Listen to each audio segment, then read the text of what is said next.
If you enjoy our work, consider making a donation to mixtapestories.net or at Patreon/mixtapestories, all one word.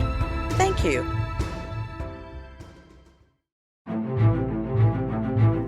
Mixtape Stories, creating beautiful fiction in a disappointing timeline.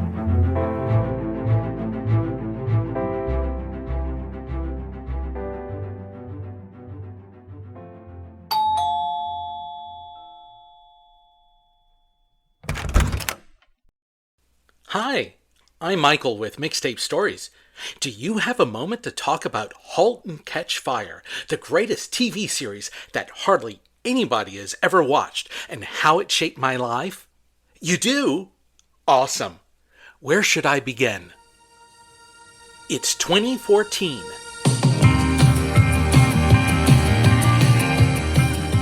America is still reeling from that time that President Obama wore a tan suit to a press conference. Apple just released the first generation iWatch, and the sordid years of reality television has given way to the new golden age of television with shows like Breaking Bad, Game of Thrones, and The Walking Dead. With a deluge of all these high-quality shows, there's this one series, a hidden gem.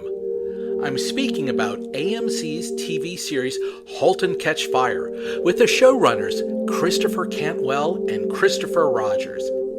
I know, you probably haven't ever even heard of it. The show never really grabbed a huge audience back in its initial run. The best I can say for the Halt and Catch Fire fan base is that it's slightly larger than the Mixtape Stories fan base.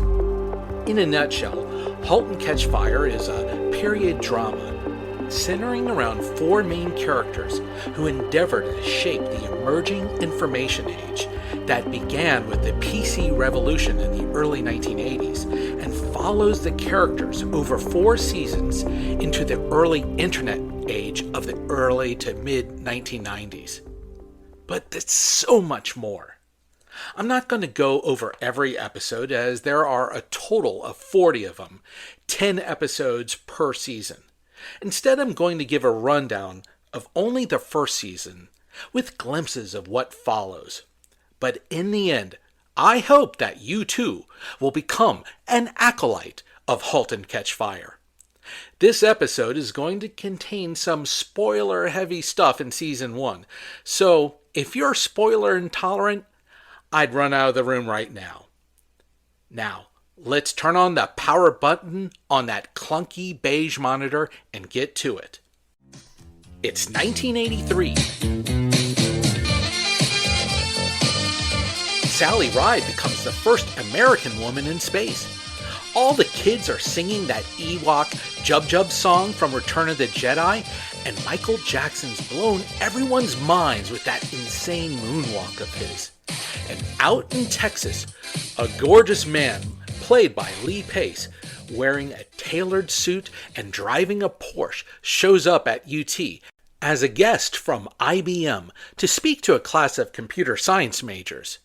Joe McMillan is polished, refined, and is asking the students what they think computers will be like in 10 years. Walking in late to the class is our second primary character. She doesn't present you as the prototypical computer science major. With her blonde pixie haircut, army capris, and ripped t-shirt with Converse high tops, Cameron Howe answers Joe's question and shows some mild disdain. Cameron Howe is played by Mackenzie Davis, and I can't imagine anyone else playing her. Afterwards, the two are over at a bar where Cameron, assuming Joe's really from IBM, proceeds to unleash her contempt for him and IBM. Still haven't answered my question. Does it even matter what I want to do? God, this is an industry built on people ripping off each other's boring-ass ideas. SCP rips off CPM, Microsoft rips off SCP. Oh, IBM rips off everybody, right? You've got a lot of excuses. And you work for IBM. Hey, computers could be more. They should be. You build counting machines, the same thing you've done for the last 70 years? I don't work for IBM. And they hook up at the back of the bar, and they kind of leave abruptly. Scene change, and there's a nerdy guy with a beard and glasses with an unfortunate frames, and he's being sprung from lockup. It looks like it's public drunkenness or something. Gordon Clark, played by Scoot McNairy, shuffles out of the police station to be met by his wife Donna, played by Carrie Bichet, who's still in her robe because it's dark 30 in the morning. The youngish couple get into the station wagon, you know, the kind from the 1970s with the wood paneling. And Gordon sees their 2 young daughters asleep in the back because Donna can't just leave them in the middle of the night. On the drive home, Gordon's being a sad sack, talking about the failure of something called the Symphonic, a computer he created. Remember at the demo when we went to turn it on and it wouldn't turn on? Gordon. It's like 1979 was good, but then 1980 came and it was like, whoa, what happened, you know? What I know is that you need to be at work in 4 hours. 4. And your dad said, we can't lend you anymore. And he wasn't being mean. He was just in his kitchen looking at me. And I said, okay, Gary. You're drunk, so the best thing you could do right now is to shut up. At this point, Donna appears to be simply the put-upon wife. But let me tell you, spoiler alert, she's far more than that. And it will become apparent in the next couple of episodes. In the next scene, we see our refined and impeccably dressed, tall, handsome Joe McMillan talking with a guy named John Bosworth over at Cardiff Electric. He's the head of sales for this regional systems software company out in what they call the Silicon Prairie, which was a thing back in the 1980s. This is over in Dallas, by the way. Bosworth is your typical Texas good old boy. Joe's trying to pitch moving Cardiff from the mid-regional to the major outfit. Boz isn't impressed by Joe coming in from Armonk, New York, which is where IBM is headquartered.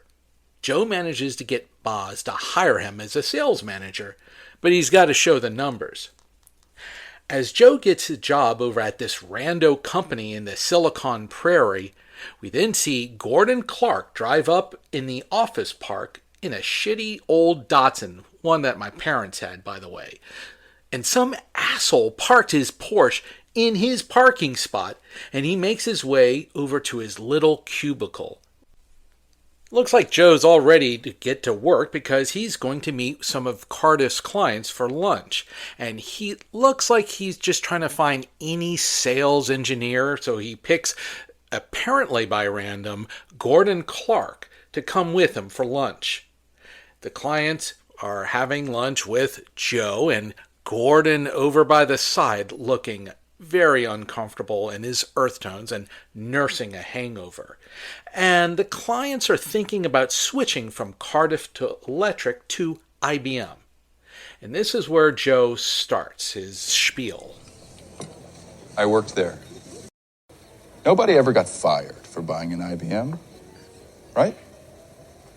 What a fearful way to do business. You've made just enough safe choices to stay alive, but not enough to matter. Is that what you want? You can be more. You want to be more, don't you? The window of opportunity is closing. This is your chance. I'll ask you one more time. Are you ready to be more? Joe notices that Gordon is starting to look at him.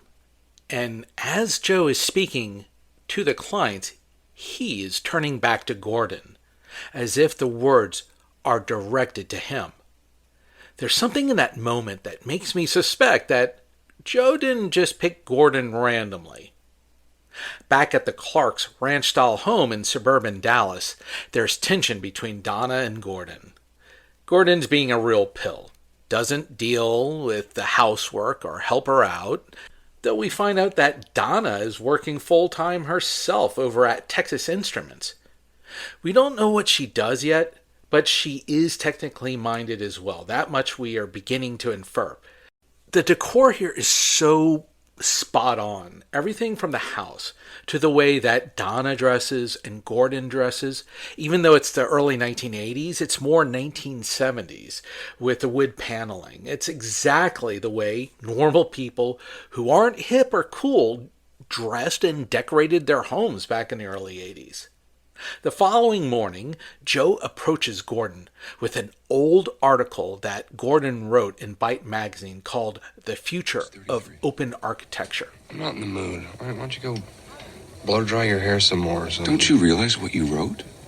You wrote a treasure map. This puts the future squarely in the hands of those who know computers not for what they are, but for everything they have the potential to be. What?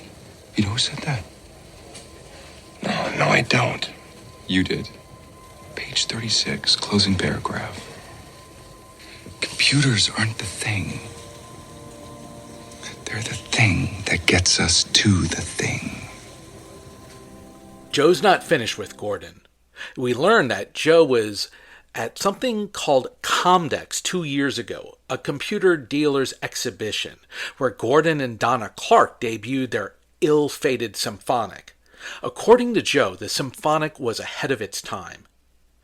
Later, we see that Joe is stalking the Clark family when they go to see the movie Return of the Jedi. And he flat up asks Gordon, Reverse engineer an IBM PC with me. Why? What would be the point? Because I want to build a machine that nobody else has the balls to build. Wow. You're serious. Look, such a multitude of reasons that because it's illegal. Okay, worst case scenario, IBM sues us into the ground. Cardiff finds out that both of us will be on the street. Apple, IBM, they have the market sewn up. Plus you got Commodore, Tandy, Texas Instruments. I'm sorry, but you missed it. We all did. You totally get Gordon's sense of defeat. Like, you know how you know there's no point in investing in any kind of Bitcoin now that the rush is already past? Gordon points out that he has a family to think about. Gordon joins Donna back in the family station wagon with the kids are there, and she asks what Joe wanted. He tells her, look, he wanted to reverse engineer an IBM, and that, look, I've already said no, and she's like, good, because... And she starts to sort of press Gordon a little bit. It's just literally a mistake that we can't afford to The make symphonic again. was a good idea. I know you still think so. What's a symphonic? It's a silly computer Mommy and Daddy built that didn't work. The symphonic was the best thing your dad ever did. I think that this is an extraordinarily powerful moment because Gordon just said, it's not his kids, it's the symphonic that was the most important thing he's ever created. And it kind of shows where he chooses that over the kids. After that conversation, it kind of inspires Gordon to choose to take up Joe on his offer. So he pretends he's sick, and Donna takes the kids to go away for the weekend. He then buys an IBM PC and goes to Joe's downtown apartment, which contrasts with Gordon's 70s wood paneling. Joe's high-rise unit is pure 1980s. Gordon brings Joe back to his house so that they can work on this reversing the IBM in the garage. Gordon and Joe work all weekend to not only find the chip that has this thing called a BIOS, but go through each thing painstakingly. The BIOS is the only thing that IBM owns outright.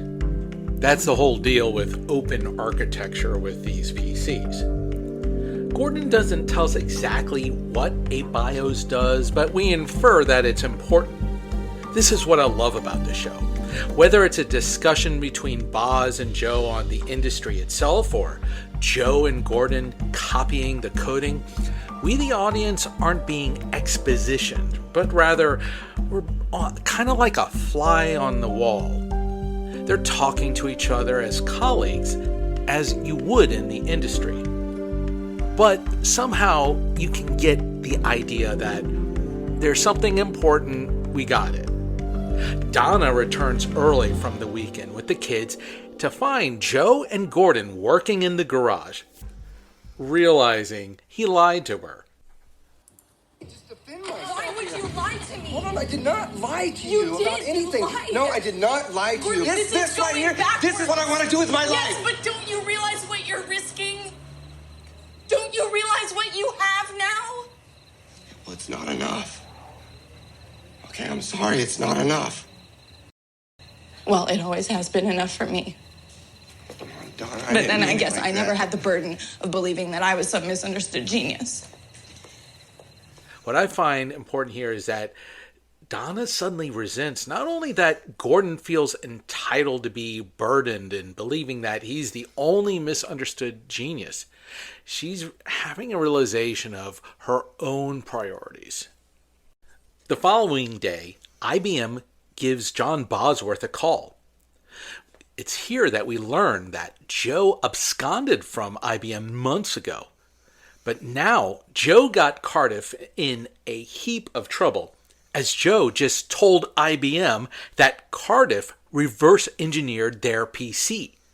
So this is kind of a pickle because, it's illegal, right? But it turns out that the solution is not to fire Joe and Gordon, but rather to legitimize their actions as part of a Cardiff project.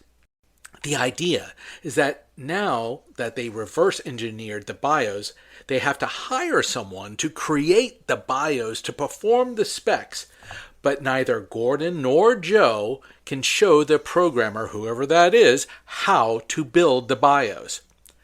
I'm kind of actually scratching my head about this, but this is apparently the way that Compaq and Dell did it in real life back in 1983 and 1985 respectively.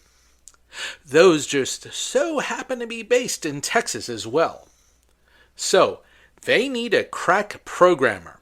And you can see it, Joe recruits Cameron to build the BIOS. He finds her being thrown out from an arcade, playing Tetris.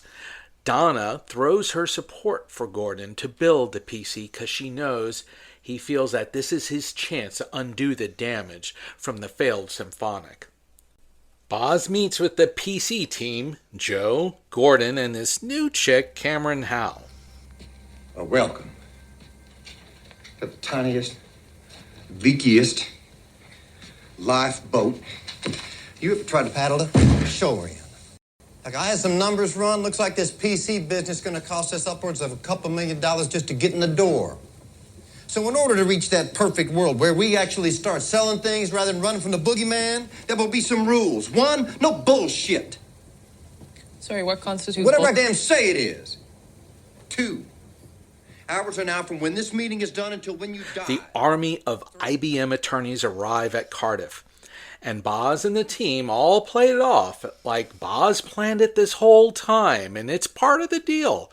So afterwards, Boz has to introduce Joe McMillan as the head of this Cardiff Electric's new PC division with Gordon Clark as the head engineer. Joe makes his usual Silicon Valley spiel about thinking outside of the box and then completely lifts from Steve Jobs by saying, "Put a ding into the universe." Gordon, for his part, gets his own private office and is completely reinvigorated by the surge of hope that maybe this will change the trajectory of everything in his life. Cameron suddenly has a real job. The diegetic music you have between Gordon playing some yacht rock in his Datsun while Cameron is creating the BIOS from scratch, playing Bad Brains on her Walkman, is so perfect.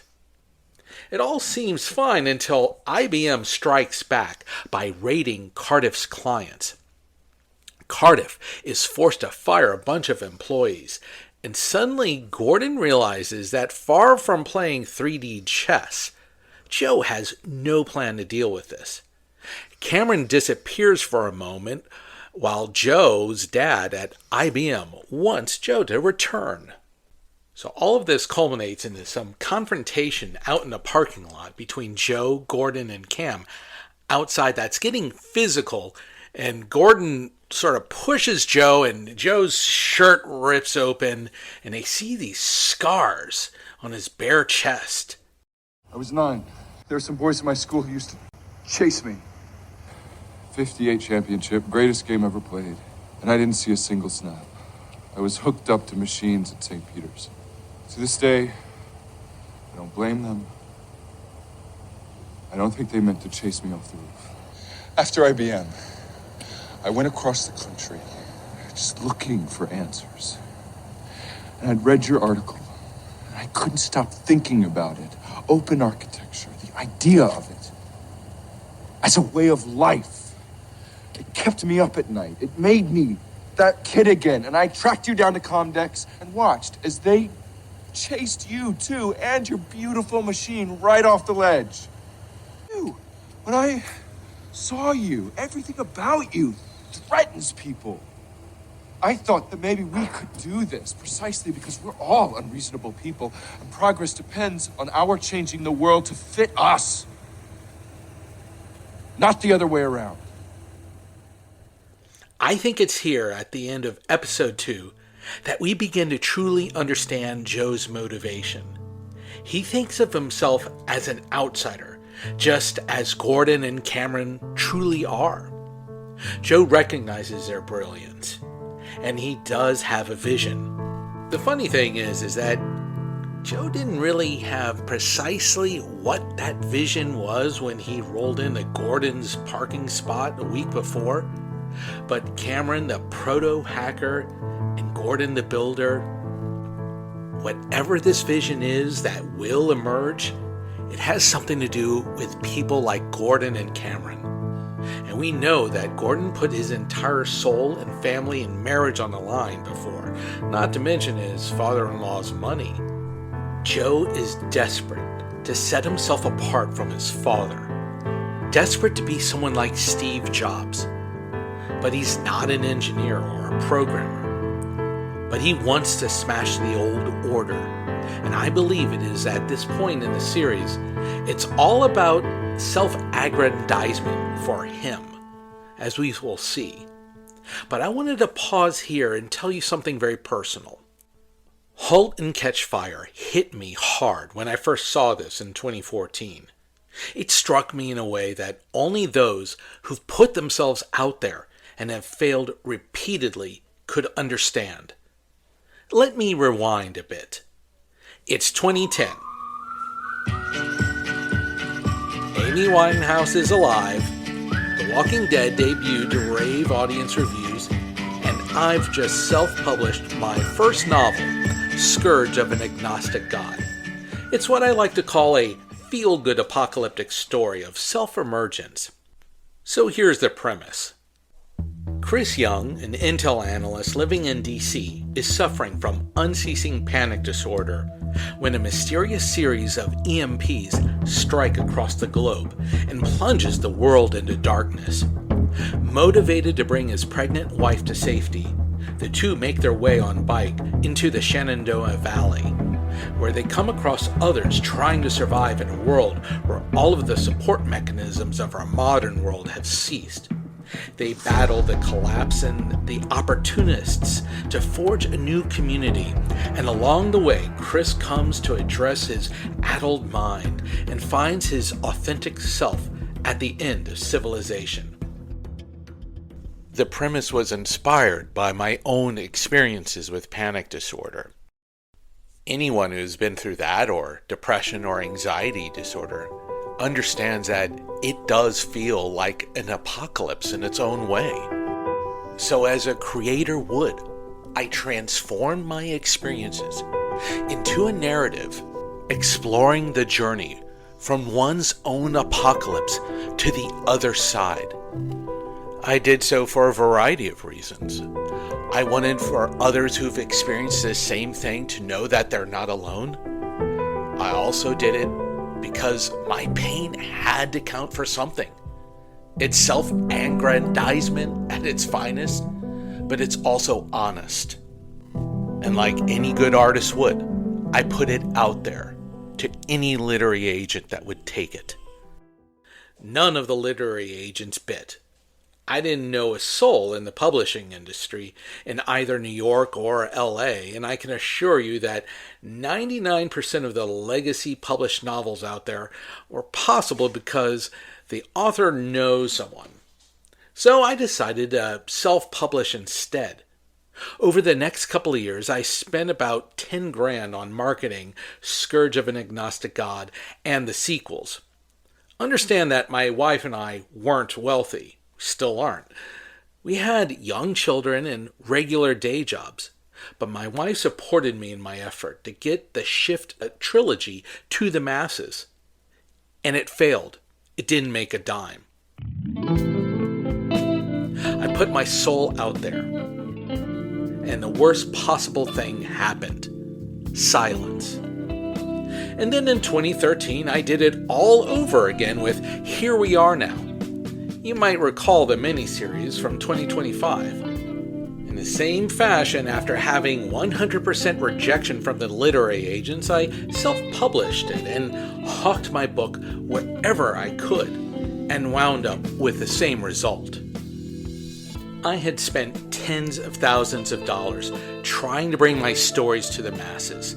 I put my soul out there for the world to see and to render judgment, and nobody even knew or cared. I slunk back into my shell, back into my little cubicle, answering to a boss who back then was a total malignant human being, and tried to forget that I ever dreamt of becoming a commercial success, where I could leave my job and dedicate myself to my art. And then a few months after having spent my last dollar promoting Here We Are Now, I see Gordon Clark sitting in his cubicle over at Cardiff Electric trying to move past his dream of the symphonic. I see my wife and Donna. The actor Carrie Bichet kind of looks like my wife, actually. A woman who we shall see is brilliant in her own right, who supported her husband's dream even over the cost of her career. I saw this couple as the most real thing I've ever seen on television. Donna had every right to be upset that Gordon was risking everything because of the flattery of the charming charlatan Joe McMillan, and he is that in so many ways. But the showrunners don't portray Donna as the nagging wife or some wet blanket. Where she's coming from, I totally get it. And my wife was exactly where Donna was. And I was a sad sack, sulking about my misunderstood artist trying to share my pain with the world, only to be unheard.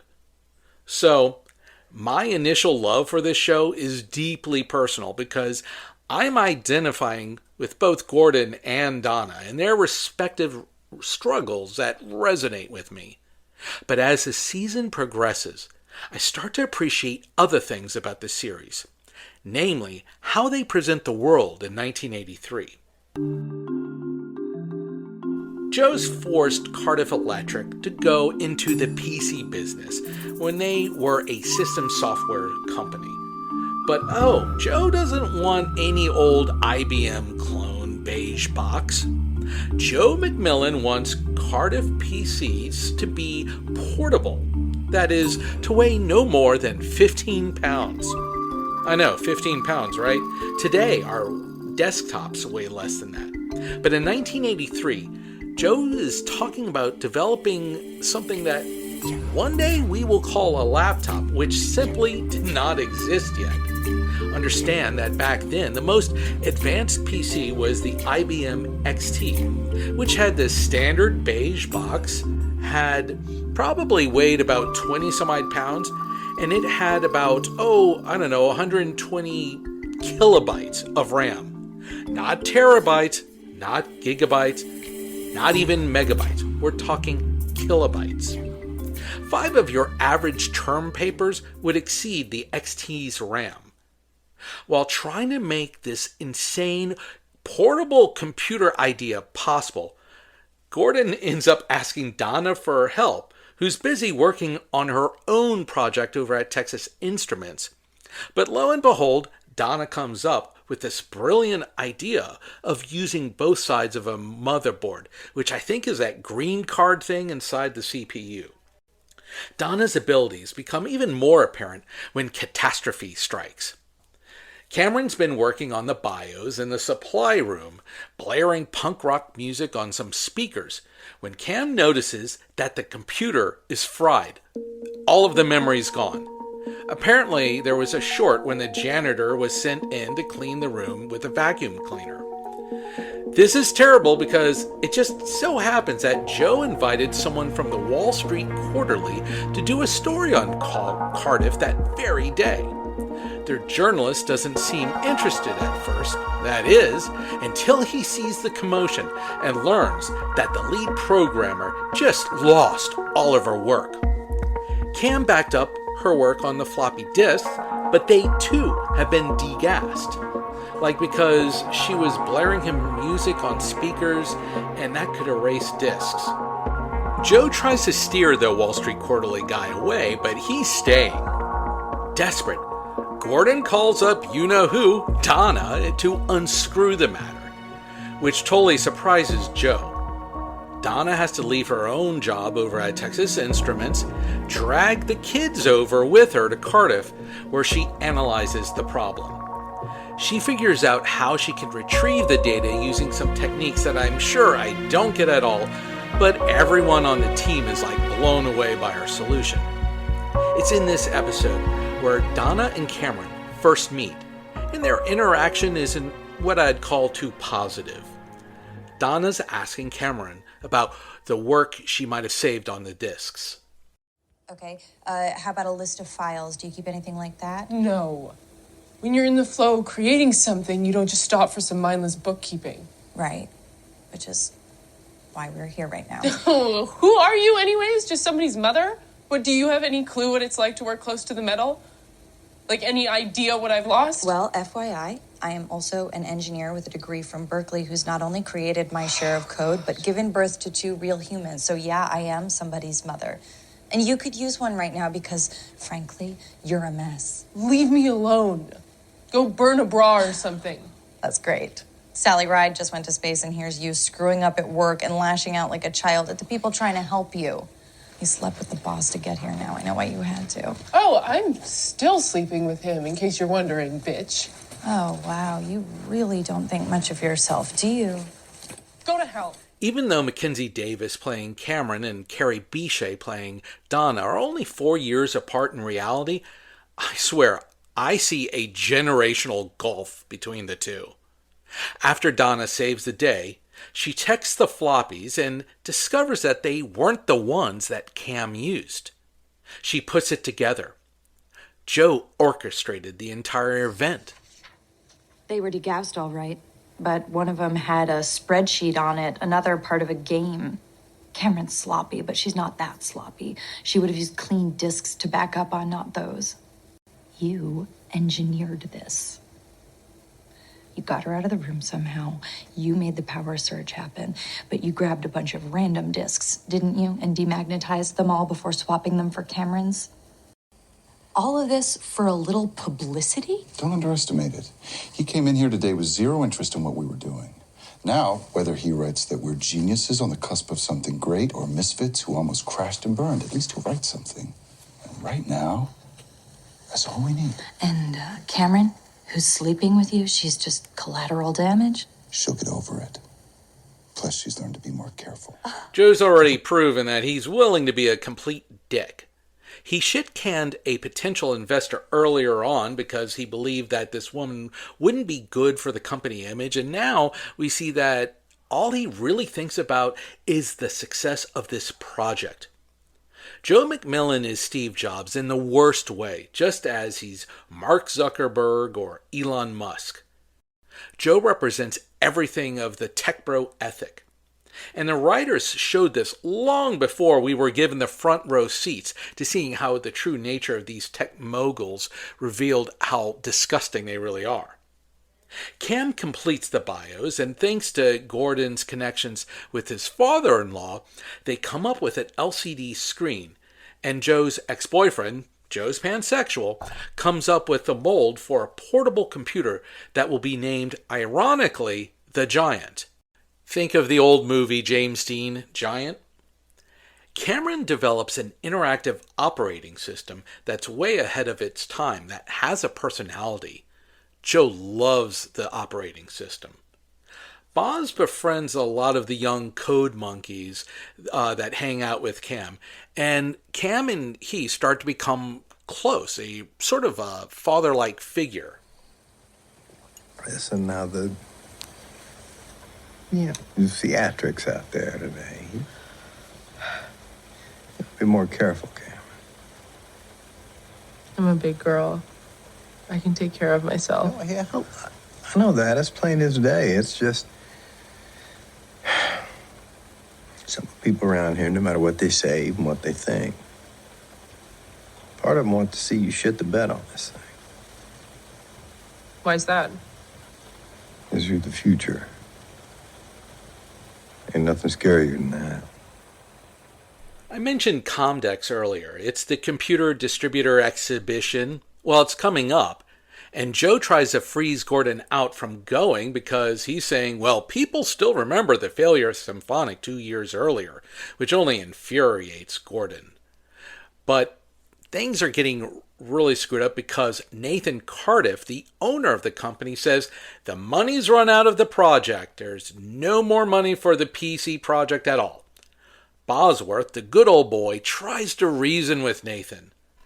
Over the course of the season, Boz had become personally invested in it. And at some point, Boz sees the need to embezzle money from the company to fund the project. And Cameron helps him do it. But when the FBI discover the embezzlement, Boz pretends that he was the hacker. And he uses all of this lingo to make it look like, yep, it was just him. At this point, it looks like it's all over. Cardiff was raided by the FBI. The CEO was arrested for embezzlement. What's left to do? Gordon then ends up stealing the prototype and teams up with Cameron. Together, they convince Joe that they should go to the Comdex and show the Giant. They have the prototype. Yeah, the press would be bad, they argue, but everyone would talk about it, right? Cam sees Boz one more time before they head off, and it's a really touching scene. Gordon is asking Donna for her blessing to do this, and we think this is where she's going to leave him, but Donna decides to join them on the road trip to Vegas to Comdex. There's a lot going on over at Comdex, to include the sneak peek of the Apple Macintosh. We think everything's going to work, but we find that Donna's old boss took a fax that was meant for her and reverse engineered the clone of the Giant to be called the Slingshot, which they can sell cheaper. That is until Gordon comes up with the idea of installing Microsoft instead of Cameron's operating system. Funny to think of a time when there was another option other than the Microsoft for a PC. But Joe agrees, reluctantly. It totally guts Cameron. It will be cheaper than the Slingshot. The gambit at Comdex works. There's tens of thousands of pre-orders. Nathan Cardiff has to go for it now. Of course, Joe wants to make it up to Cameron, but she's finally done with this guy. She ends up taking all the code monkeys with her from Cardiff, and she starts what will be the first online gaming company out of her rental house in Dallas, which she will call Mutiny. With Boz now heading to prison and Gordon is now the new CEO with Joe, they're launching the Giant. And at the launch party, Joe, in a fit of frustration for having disappointed Cameron, sets fire to the first shipment going out, and then he disappears. I guess it's a good thing it's insured. I hope to God it was insured. Anyway, now Gordon is alone to head Cardiff. Cameron asks Donna to join her over at Mutiny, to which she ends up agreeing. At the end of the season finale, we see Joe walking off to an observatory, and we don't know why.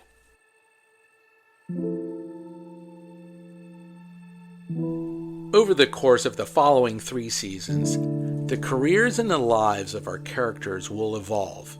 As I said earlier, I won't go into the rundown of these 3 following seasons because it would end up being like a 4-hour series.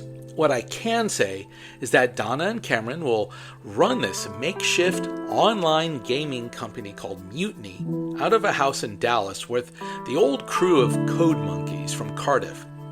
Good old Bosworth will join them after he makes parole, as Cam just can't leave the old man. Cardiff gets sold off, and Gordon is cut a sizable check. You know who doesn't get to cash in a sizable check? Yeah, it's Joe. Let's burn down the entire first shipment of the giant down, McMillan. But he turns up like a bad penny. Eventually, Mutiny moves to Daly City outside of San Francisco, and Joe seems to follow them with his new venture, Macmillan Utilities, not to be confused with McAfee antivirus software. And eventually, the 90s come a-knockin', and each of the characters come into the emerging Dotcom boom with their hopes, their ideas, and trying to find a sense of success in an ever-changing world. One of the things I love about this show, I've already revealed to you my very personal experiences. Gordon's own story resonated with me, but that wouldn't have sustained me for 4 seasons. What truly made Halt and Catch Fire brilliant was the relationships. Donna and Gordon, played by Carrie Bechet and Scott McNary, were brilliantly cast.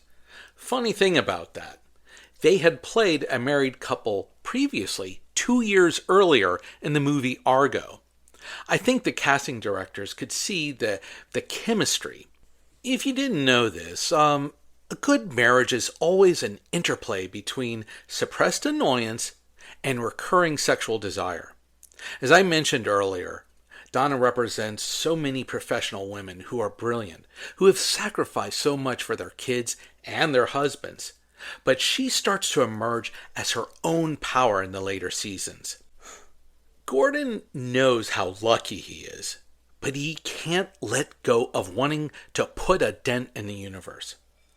Donna and Cameron are in completely different places in their lives, and their close friendship, which often has an older-younger sibling dynamic, is tested, it's broken, and there's so much regret, and eventually a reconciliation. And Joe McMillan, Jesus. At some point, we've all wanted to be like Boz's cop friend and beat the living shit out of this guy. He was so obsessed with becoming this brilliant visionary that early on, he ruined the lives of people over at Cardiff Electric, made his love interest suffer from mistakes that she did not make. He really did seem like the typical tech bro bastard that I've come to hate. And yet, there is something stirring within Joe that overrode his desire to be immortalized. He wanted something more. I think he wanted belonging. Despite himself, Gordon loved Joe. And Cam loved him as well. Joe became part of this family, and much like an uncle to Donna and Gordon's teenage daughters, Joni and Haley, in season 4. And he evolves to become an actual human being who cares for others. The showrunners don't throw it in your face. There's an evolution that's subtle over seasons, and it's brilliant. Even Donna and Joe find their peace with each other. I think Joe was always looking for connection. That's why his words, repeated at the very touching moment of season 4, hit home. But this is a family business. Comet began with Haley Clark. Her dad and I met back in 1983. And I told him, computers aren't the thing. They're the thing that gets us to the thing. So many shows revel in the excesses of Silicon Valley. They help reinforce our revulsion of the thing that in our lives distorts reality, that has turned our children's minds into mush, unable to concentrate on anything, and that frankly owns us.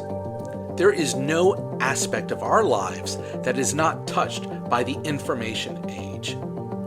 Halt and Catch Fire brings us on a journey with human beings, some of whom we can relate to, in an industry that has always mystified us. Chris Cantwell and Chris Rogers didn't dumb down the dialogue for the uninitiated like myself. They respected the audience enough to know that we'd get the gestalt of things, and even if we didn't know what a BIOS is, or what having 2% ownership fully diluted means, or what HTML actually does, we get that something is important. And if anything else, we have Google and a pause button if we're that curious, which I was. I'm also going to add this. Halt and Catch Fire was not a science fiction story at all, and yet it would come to inspire me when I wrote the Shimmer app series. One of the things that fascinated me in each of the seasons was learning about the tech where the world was at that time. You see, I wasn't raised on computers. I was a Luddite, even for my generation. The first time I went online was 1999, where I was pecking at the keys, opening Netscape Navigator for the first time, and typing up www.yahoo.com because it's where my roommate said you could go to search for things. When I came up with the idea of a time travel music app powered by nostalgia, I watched this show and saw the characters trying to figure out how this HTML could one day become a game changer. They wondered who would win the web browser war. How would a search engine best work? It's a backrub thing I hear, though I have no idea what that means. Halt and Catch Fire gave us characters who explored the early days of the PC revolution to the early days of the Dotcom boom, and it inspired me to wonder how one could use that knowledge in the past. In this case, for the characters, they're stuck in their relative present. They know something is coming. They even have the right ideas, but a lot of times, that's simply not enough. It comes down to timing and luck, to which our friends don't quite make it. And as I think about it, the show is also about failure. I know I'm not the first one to come up with this. Without spoiling the later seasons, I can safely say that none of the characters become the Goliaths that we know and revile today. They're often too ahead of their time, and mostly someone got there first, which is kind of ironic considering what I just said. But I know this. All creators do. Yet failure is relative because we see each of them reach a level of success that they could have only dreamed about from season 1. I have to remind myself that despite being small potatoes right now, Mixtape Stories is alive. It's growing, and I'm building a community of authors. A dozen years ago in 2014, I would be happy to know that this Mixtape Stories is happening now. I don't know if I'll ever be able to switch over to this podcast as a full-time paying concern, but in the end, it doesn't need to be. I'm building a community, just as Donna and Cam did with Mutiny, and Joe and Gordon did with Comet, revealed in Season 4. The best we can ever hope to do in this accursed technology is to build connection. And I told him, computers aren't the thing. They're the thing that gets us to the thing. I hope my proselytizing to join the Church of Halt and Catch Fire got you considering this, because there's only a few of us. I'll be back with you next month with our next guest author, because over at Mixtape Stories, we're creating beautiful fiction in a disappointing timeline. Mixtape Stories hopes you enjoyed this podcast. Be sure to hit like and subscribe.